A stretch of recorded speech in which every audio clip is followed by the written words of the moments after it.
Let's talk about conscience. It's a word we use all the time, right? That little voice in your head, that gut feeling. We all think we know what it is, but what if our entire modern idea of it is just plain wrong?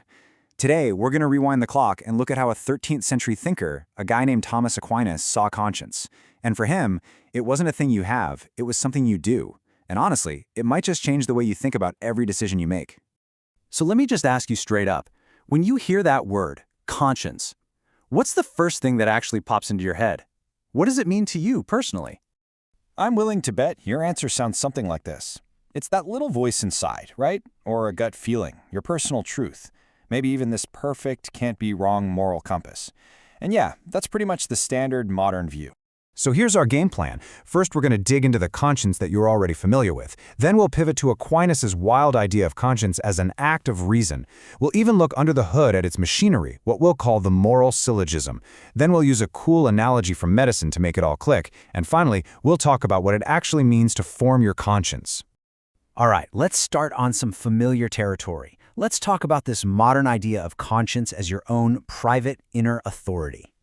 This quote just nails it, doesn't it? Think about how often you hear this. Someone says, well, my conscience tells me so, and that's it.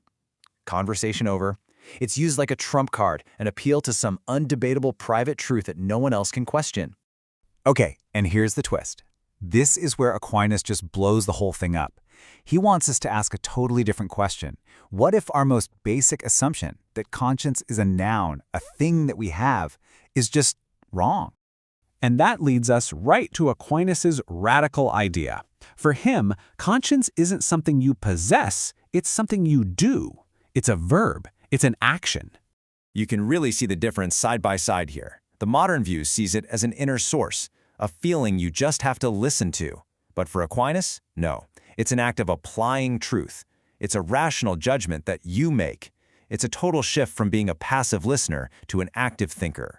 The original Latin word he was working with was conscientia, and it literally means to know with or with knowledge. See? It's right there in the name. Conscience is the act of bringing knowledge you already have to bear on a specific, concrete situation to figure out what to do. It's not a feeling, it's a thought process. Okay, so if it's an act of reason, how does it actually work? What are the gears turning inside this thing? Well, Aquinas gives us a pretty clear logical structure for it.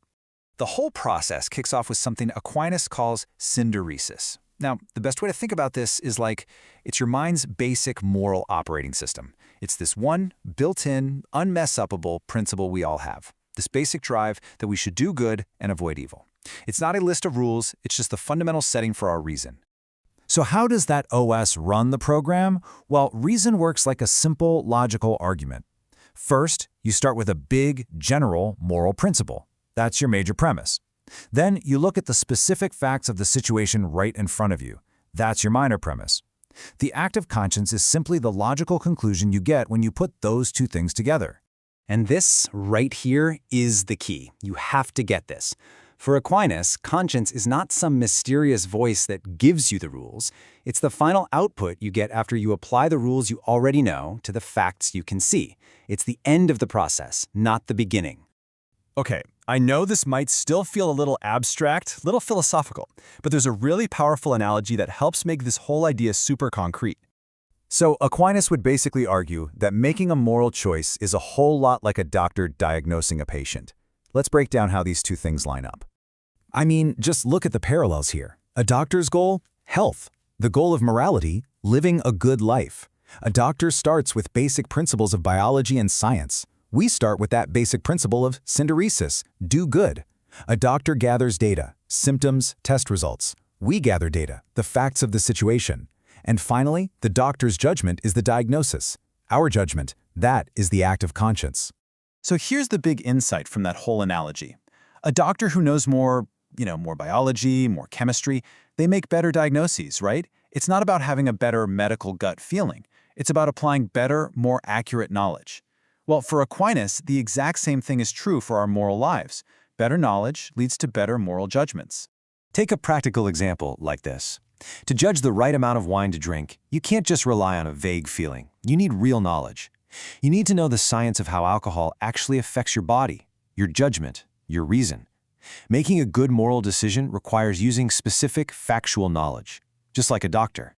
And all of this leads us to the final, practical, and maybe the most challenging part of Aquinas' whole view.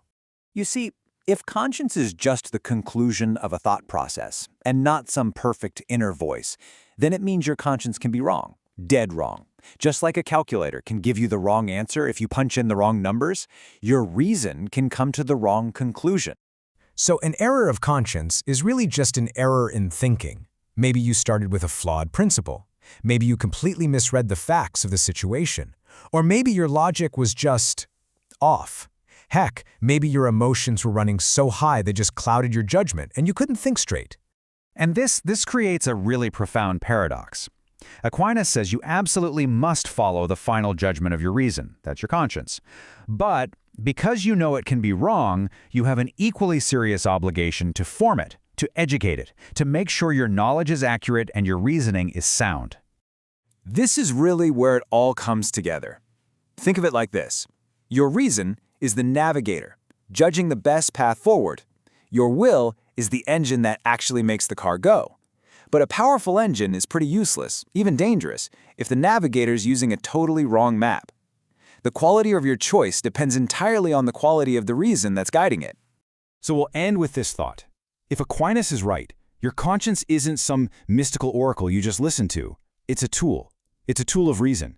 And just like any tool, it can get dull, it can get rusty, it can get miscalibrated. So the real question becomes, what are you doing to keep it sharp?